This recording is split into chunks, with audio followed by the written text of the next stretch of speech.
नमस्कार दोस्तों, जय हिंद, वंदे मातरम। आप सभी का स्वागत अभिनंदन है शिक्षक भर्ती के चैनल यूट्यूब फैमिली, शिक्षकों के परिवार, TT family, teachers family, Jaiswal coaching centre पर पावर्ड बाई शिक्षा ही प्रकाश है। दोस्तों, बात करेंगे शिक्षा मनोविज्ञान सीडीपी पार्ट नंबर 10 की बात करेंगे बाई जायसवाल सर। जी हाँ साथियों, इसके पहले 9 पार्ट कंप्लीट हो चुके हैं, जिसका आई बटन पे आपको ऑलरेडी लिंक दे दिया गया है, लिंक मिल चुका होगा। और आप सभी लोग जानते हैं शिक्षा मनोविज्ञान सीडीपी का इम्पोर्टेंट जो है प्रत्येक सब्जेक्ट में होता है। प्राइमरी लेवल की बात करें और आपके मिडिल लेवल की बात करें या हाई लेवल की बात करें, इसमें भी आपका शिक्षा मनोविज्ञान सीडीपी इम्पॉर्टेंट होता है। तो ये बहुत ही महत्वपूर्ण आपका चैप्टर है और इस पार्ट में हम 25 महत्वपूर्ण लाजवाब क्वेश्चन करेंगे। आइए जान लेते हैं 25 में से आप लोगों का फीडबैक क्या है। एकदम एग्जाम के अकॉर्डिंग नए प्रश्न आपके सिलेबस के अकॉर्डिंग रहने वाले हैं। आपके एग्जाम में आए हुए प्रश्न संभावित प्रश्न होने वाले हैं। पहला प्रश्न आप लोगों के स्क्रीन पर है, जो कि पिछले पार्ट का यह मॉक क्वेश्चन था। कौशनिक शिक्षा मनोविज्ञान का आरंभ किससे मानते हैं? अरस्तु से, सुकरात से, प्लेटो से, लॉक से। आप सभी ने शिक्षक बंधुओं ने कमेंट किया था कि कौशनिक शिक्षा मनोविज्ञान का आरंभ मानते हैं अरस्तु। बिल्कुल सही है, पहला ऑप्शन सही हो जाएगा। और आज की क्लास के पार्ट नंबर 10 का पहला प्रश्न आप लोगों के स्क्रीन पर है। सीखना किससे प्रभावित होता है? जी, हम सभी सीखते रहते रहे, ठीक है। तो सीखना जो है किससे प्रभावित होता है? आत्मा से होता है, मन से होता है, बुद्धि से होता है या प्रेरणा से होता है। तो आप सभी लोग जानते हैं हम कैसे सीखते हैं। और सीखने में प्रभावित तभी होता है या सीखना प्रभावित तभी होता है, प्रेरणा से होता है। जब हमें स्वप्रेरणा, स्व मोटिवेशन होता है। प्रेरणा मतलब एक मोटिवेशन होता है। जब हमारे अंदर प्रेरणा होनी चाहिए, एक उत्सुकता होनी चाहिए सीखने की, तो सीखना आपको प्रभावित हो जाता है। हम किससे होता है? प्रेरणा से होता है। फोर्थ ऑप्शन सही कर लेना है। अगला प्रश्न है, किशोरावस्था में मस्तिष्क का भार कितना होता है? 350 ग्राम, 1260 ग्राम, 1260 से 1400 ग्राम, 1600 ग्राम। अब देखिए, पहला भी नहीं होता कि बच्चा जब पैदा होता है उसका मस्तिष्क भार कितना होता है, कितना वजन पाउंड होता है। ये सारी चीज़ें अब ज़्यादातर नहीं पूछा, क्योंकि ये काफ़ी बार पूछा गया है, तो ये सारे कुछ जान चुके हैं। अब ऐसा प्रश्न आता है कि किशोरावस्था में मस्तिष्क का भार कितना होगा। किशोरावस्था मतलब 12 से लेकर 18 वर्ष तक के बच्चे, बालक बालिकाओं के एज, आयु की बात करेंगे। तो इस अवस्था में अर्थात किशोरावस्था में जो मस्तिष्क का भार होता है वह 1200 के आसपास माना जाता है, या 1200 से 60 से 1200 से लेकर 1400 ग्राम की बात करेंगे, ठीक है। थर्ड ऑप्शन सही कर लीजिएगा। 1200 लेकर 1400 ग्राम तक अगर आपका ऑप्शन आता है, इनके बीच कोई भी संख्या वो आपको सही कर लेना है, ठीक है। देखिए, 12 से 15 वर्ष में 44% शरीर सुडौल एवं गढ़िया हो जाता है, गढ़ीला हो जाता है। और 16 से लेकर 18 वर्ष के बीच दृढ़ता आ जाती है। और 15-16 वर्ष में सिर का लगभग पूर्ण विकास हो जाता है। तो मस्तिष्क का भार 12 से लेकर 1400 ग्राम होता है। और मस्तिष्क का जो है पूर्ण, सिर का लगभग पूर्ण विकास 15 से 16 वर्ष के आयु पर हो जाता है। तीसरा प्रश्न है, खेल को ऐच्छिक तथा आत्म प्रेरित क्रिया किस मनोवैज्ञानिक ने बताया है? जी हाँ, खेल को जो है ऐच्छिक और आत्म प्रेरित क्रिया बताने वाले मनोवैज्ञानिक फ्रायड हैं, स्टन है, जेम्स डेवर हैं या अरस्तु है। सभी कमेंट कीजिएगा। आपका एक एक कमेंट फीडबैक सर्वोपरि है, शर्मान है। जायसवाल सर अभिनंदन स्वागत करते हैं। साथियों, जब भी ऐच्छिक शब्द आए, आत्म प्रेरित क्रिया का जिक्र होता है, तो खेल को ऐच्छिक तथा आत्म प्रेरित क्रिया जिस मनोवैज्ञानिक ने बताया है वह कोई और नहीं, आपके स्टर्न की बात करेंगे। स्टर्न ने बताया है। सेकंड ऑप्शन को यहाँ पर हम सही कर लेंगे। कोई भी डाउट हो आप लोग अपना अपना कमेंट बता सकते हैं, अपना अपना फीडबैक बता सकते हैं। जायसवाल सर आपके कमेंट का, आपके फीडबैक का तहे दिल से स्वागत अभिनंदन करते हैं, क्योंकि आप सभी लोग ज्ञानी, सर्वज्ञता हैं, भावी अध्यापक अध्यापिकाएं हैं, इस देश की शिक्षा जगत की नींव है। साथियों, निम्नलिखित में से समाजमिति विधि के प्रणेता कौन होते हैं? देखिए, जब भी समाजमिति विधि का जिक्र होगा और इनके प्रणेता का नाम आता है तो आप सभी परिचित होंगे। किस मनोवैज्ञानिक की बात करेंगे? J.L. मोरेनो। जी हाँ, समाजमिति विधि के प्रणेता आपके J.L. मोरेनो की बात करेंगे। मोरेनो, जिनका पूरा नाम जैकब एल मोरेने था, वह रोमानियाई मूल के एक अमेरिकी मनोचिकित्सक और मनोविज्ञान शास्त्री थे। उन्होंने ही मनोविज्ञान के क्षेत्र में समाजमिति विधि का प्रतिपादन किया था। मोरेन का जन्म 1889 को रोमानिया के बुखारेस्ट पर हुआ था। पांचवा प्रश्न, बेमिसाल प्रश्न, सिलेक्शन वाला प्रश्न, वीवीआईपी कैटेगरी का प्रश्न नोट कर लीजिएगा।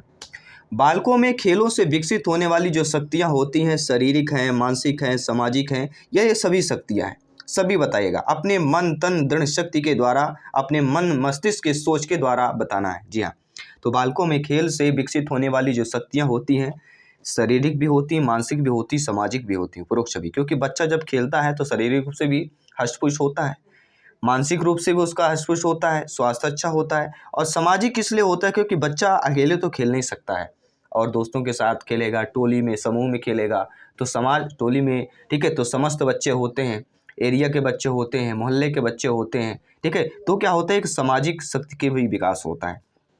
अर्थात वास्तव में खेल का शारीरिक, मानसिक, संवेगात्मक एवं सामाजिक महत्व यह सिद्ध करता है कि खेल के द्वारा बालक के व्यक्तित्व का अच्छा विकास होता है।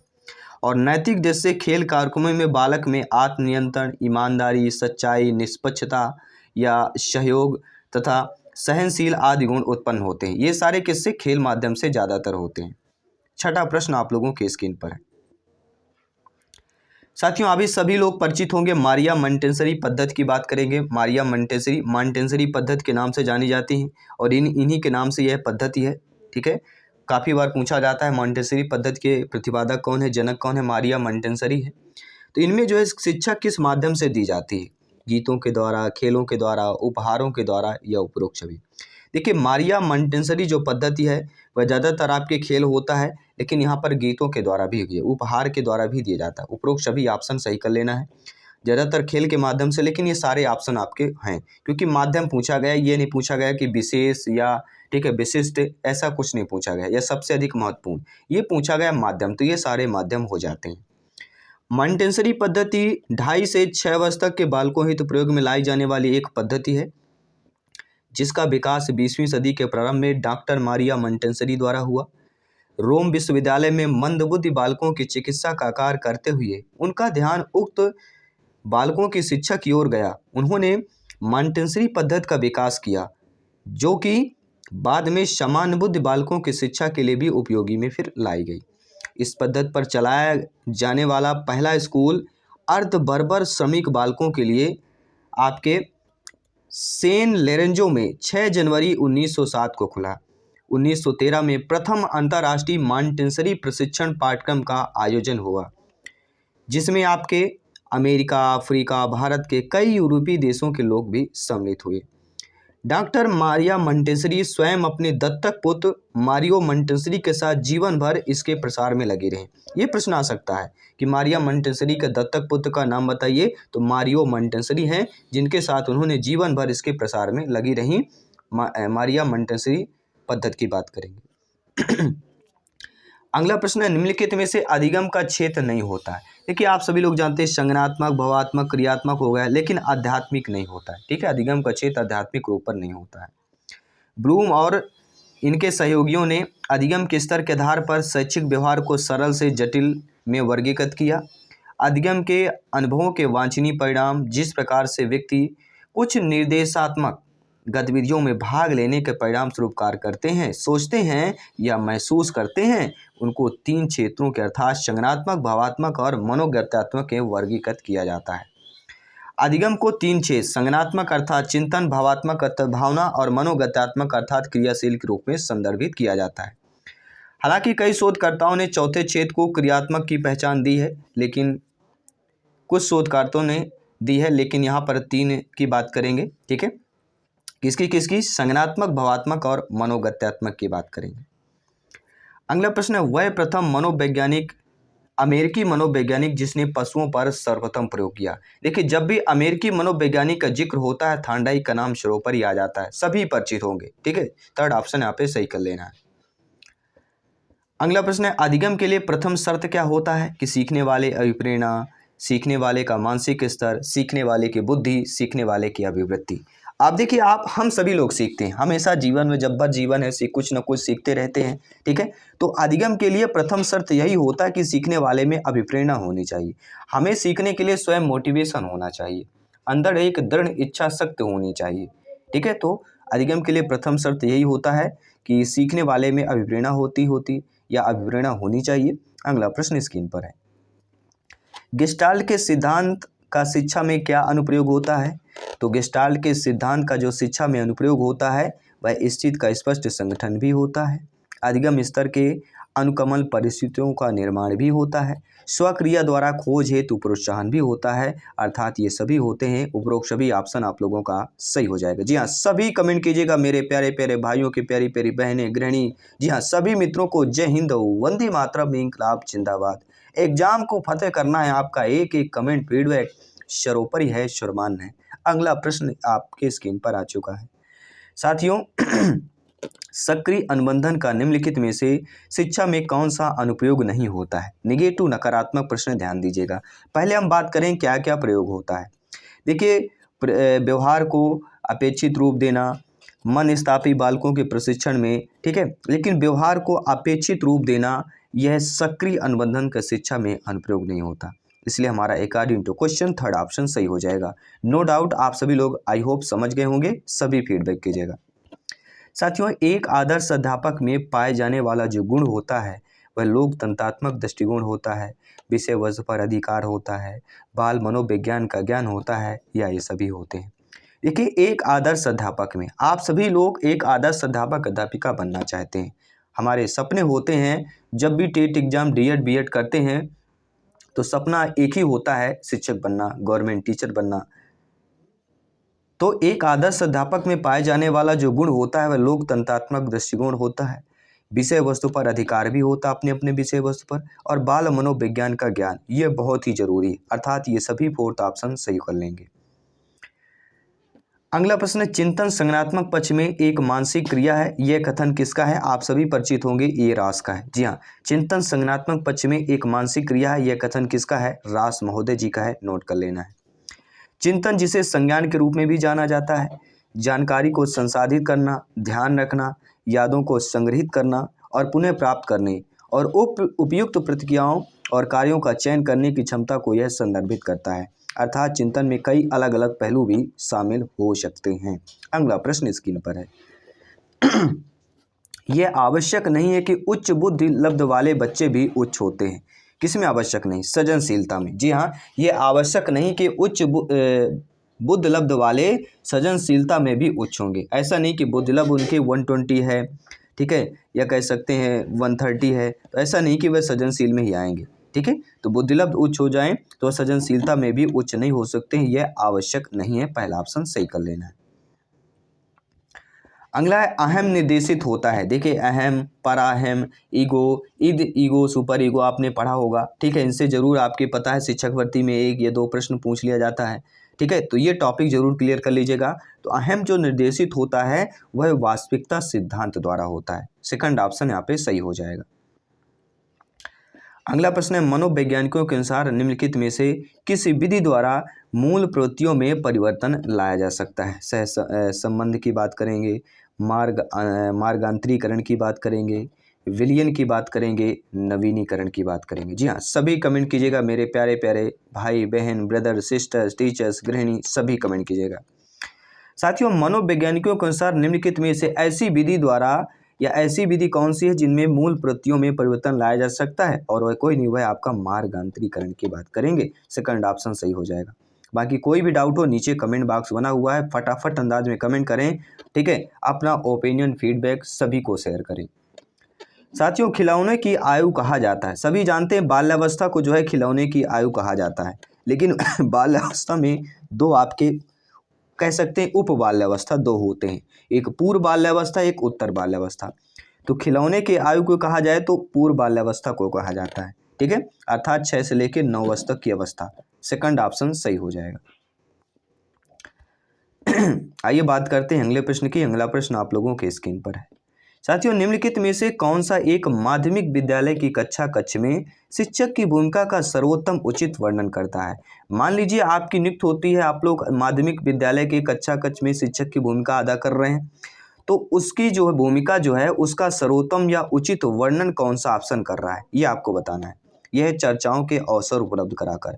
अवसर शब्द जहां भी देखिएगा पहले ऑप्शन को उसी को पढ़ना है, ये आपको ध्यान देना है। अदर में अगर अवसर नहीं दिया है तो हमारा जो पॉजिटिव प्रश्न है तो अवसर की ओर बहुत ही ज़्यादा खींचा चला जाता है, ठीक है। चलिए अगला प्रश्न है, बच्चों के अधिगम को सुगम बनाने के लिए अध्यापकों के एक अच्छे कक्षाई परिवेश का सृजन करने की आवश्यकता है।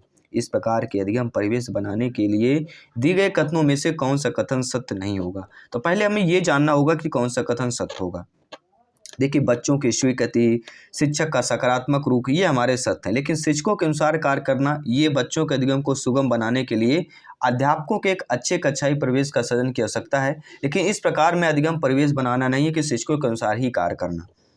ठीक है, तो यहाँ पे या बच्चों के प्रयासों का अनुमोदन ये कर सकते हैं, शिक्षक का सकारात्मक रुख हो जाएगा, बच्चे की स्वीकृति, ये तीनों हमारे सही हैं। लेकिन यह आपका कथन सत्य नहीं दिया गया अकॉर्डिंग टू क्वेश्चंस।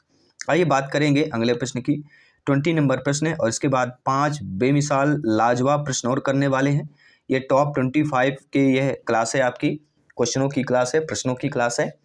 छात्र स्वाभाविक रूप से प्रेरित होते हैं, किससे होते हैं? तो सभी परिचित होंगे, जो छात्र होते हैं वह स्वाभाविक रूप से नवीनता का पता लगाने के लिए प्रेरित होते हैं। देखिए, कोई भी हमें एक नवीनता का पता लगाना, नवीनता मतलब क्रिएटिविटी से जिक्र हो जाता है, अर्थात सृजनात्मकता की बात करेंगे। तो छात्र स्वाभाविक रूप से प्रेरित किससे होते हैं? देखिए, सरल कार्य खोज करने से प्रेरित नहीं होते हैं, सतत संघर्ष करने से प्रेरित नहीं होते हैं, गलतियां करने से नहीं होते। प्रेरित किससे होते हैं? क्रिएटिविटी से, नवीनता का पता लगाने के लिए कि ये अब आगे क्या होगा। जिससे हमें अगर नहीं पता, मान लीजिए कोई बच्चा है, उस बच्चे को नहीं पता है कि 2+2 क्या होगा, तो बच्चे में उत्सुकता होगी कि 2+2 क्या होगा, तो 4 होगा। बच्चे में उत्सुकता होनी चाहिए कि 2-2 क्या होगा, 0 होगा। ये उत्सुकता होती है क्योंकि बच्चे को पता नहीं होता है। ठीक है, अगर आपको इस प्रश्न का उत्तर नहीं पता होगा तो आप में उत्सुकता होगी, इस प्रश्न का उत्तर क्या होगा।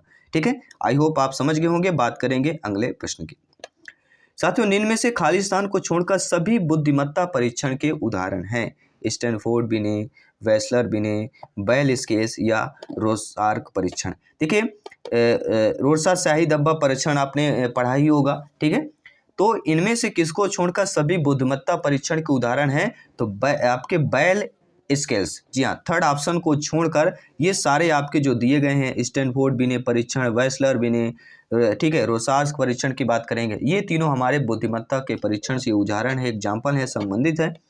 लेकिन आपका थर्ड ऑप्शन नहीं है। अगला प्रश्न है 22 नंबर प्रश्न, आइए देख लेते हैं क्या पूछा जा रहा है। बच्चों की गलतियों के संबंध में निम्नलिखित में से कौन सा कथन सत्य दिया गया है? कि बच्चे गलतियां तब करते हैं जब शिक्षक उदार हो और गलतियां करते पर उन्हें दंडित न करता हो। बच्चों की गलतियां शिक्षक के लिए महत्वहीन हैं, इसलिए उनको गलतियों पर ध्यान नहीं देना चाहिए। या बच्चे गलतियां करते हैं क्योंकि वे लापरवाह होते हैं। या बच्चों की गलतियां सीखने की प्रक्रिया का हिस्सा। बिल्कुल सही बात है। देखिए, जब हम गलती करते हैं, हमेशा अक्सर ये फर्स्ट ऐसा होता है कि फर्स्ट बार में टेट को, शिक्षक भर्ती के एग्जाम को हम क्वालिफाई नहीं कर पाते हैं, दोबारा ट्राई करते हैं, थर्ड बार ट्राई करते हैं, तो कुछ ना कुछ जब गलती करते हैं तो हमें सीखने को मिलता है, कहाँ पर, किस ऑप्शन पर, किस टॉपिक पर, कहाँ किस पॉइंट पर हम गलती कर रहे हैं। ठीक है, तो बच्चों की गलतियां जो है सीखने की प्रक्रिया का एक हिस्सा होती हैं, और हमारी भी जो गलतियां होती है सीखने की प्रक्रिया का हिस्सा होती है। जब भी हमने इस चैनल को शुरुआत किया था, हमसे भी गलती हुई है, तो धीरे धीरे हमने उन गलतियों को सीखा और फिर धीरे धीरे उनमें सुधार लाया। यही एक होता है, क्या है, सीखना, अधिगम, यही चीज़ होती है। अगला प्रश्न है, अधिगम की प्रक्रिया में प्रेरणा क्या होता है? तो अधिगम मतलब सीखने की प्रक्रिया में मोटिवेशन क्या होता है? हम कोई भी चीज़ सीख रहे हैं उसमें जो प्रेरणा होती है वह युवा शिक्षार्थियों, बालक बालिकाओं के बीच सीखने की जिज्ञासा। सभी लोग जानते हैं प्रेरणा, मोटिवेशन किससे आती है? किसी न किसी में हमें जिज्ञासा होगी, जानने की जिज्ञासा, करने की जिज्ञासा, एग्जाम फतेह करने की जिज्ञासा। तो किसका संबंध होता है? प्रेरणा से होता है। सेकंड ऑप्शन है आपको सही कर लेना है। मानव व्यक्तित्व निम्न में से किसका परिणाम होता है? सभी परिचित होंगे। आनुवंशिकता और पर्यावरण के बीच जो संबंध होता है या अन्योन्य संबंध होता है, तो मानव व्यक्तित्व में जो परिणाम होता है, मानव व्यक्तित्व के विकास का या मानव व्यक्तित्व का, वह आनुवंशिकता और पर्यावरण के बीच का संबंध का। आनुवंशिकता यानी कि जीन्स जो हमारे माता पिता से, ठीक है, वो आनुवंशिकता हो गया, पारिवारिक हो गया, फैमिली वाला हो गया, और पर्यावरण जहाँ हम रहते हैं उनके चारों तरफ का आवरण हो जाता है। अगला प्रश्न है, अभिप्रेरणा और अधिगम के बारे में कौन सा कथन सही दिया गया है? तो सही कथन हमें देखना है किसके बारे में? अभिप्रेरणा और अधिगम के बारे में। तो आप सभी परिचित होंगे कि अधिगम केवल तभी प्रभावी होता है जब शिक्षार्थी, बालक बालिकाएं, विद्यार्थी में भीतरी प्रेरणा हो, सीखने के अंतर्निहित इच्छा होनी चाहिए। ठीक है, तो थर्ड ऑप्शन जो अभिप्रेरणा और अधिगम के बारे में जो कथन सही दिया गया है वह हमारा थर्ड ऑप्शन सही दिया गया है। आपको ओपिनियन हो आप लोग भी बता सकते हैं। चारों ऑप्शंस आपके स्क्रीन पर है और आज का मॉक क्वेश्चन आप लोगों के स्क्रीन पर है कि निम्नलिखित में से कौन सा मनोवैज्ञानिक का मनोविज्ञान बंध मनोविज्ञान या संयोजनवाद कहलाता है? हल्का, स्किनर का, कोहलर का, थर्नडाई का? ये प्रश्न काफी बुक में गलत दिया गया है और ये आपको खोज करना है, इसका सही उत्तर बताना है। इसका आंसर हम कल की क्लास के पार्ट में करेंगे। आई होप सभी प्यारे मित्र ने अपने टीटी फैमिली शिक्षकों के परिवार को सब्सक्राइब कर लिया होगा, ज्वाइन कर लिया होगा, जिससे आने वाले बेहतरीन क्लासेज आपको मिले फ्री ऑफ कॉस्ट में। टेलीग्राम से ज्वाइन कीजिए, फ्री ऑफ नोट्स प्राप्त कीजिए, अपनी तैयारी को बेहतर कीजिए, जांचिए, परखिए, क्योंकि अब की बार सिलेक्शन की तैयारी करना है। अब ये नहीं कि आपको फिर से तैयारी करना पड़े, ऐसी तैयारी कीजिए कि एक ही बार में सिलेक्शन हो जाए। ठीक है, चलिए मैं आपके साथ जयसवाल सर जल्द मिलता हूँ आपकी अगली क्लास पर। सभी मित्रों को जय हिंद, वंदे मातरम, धन्यवाद।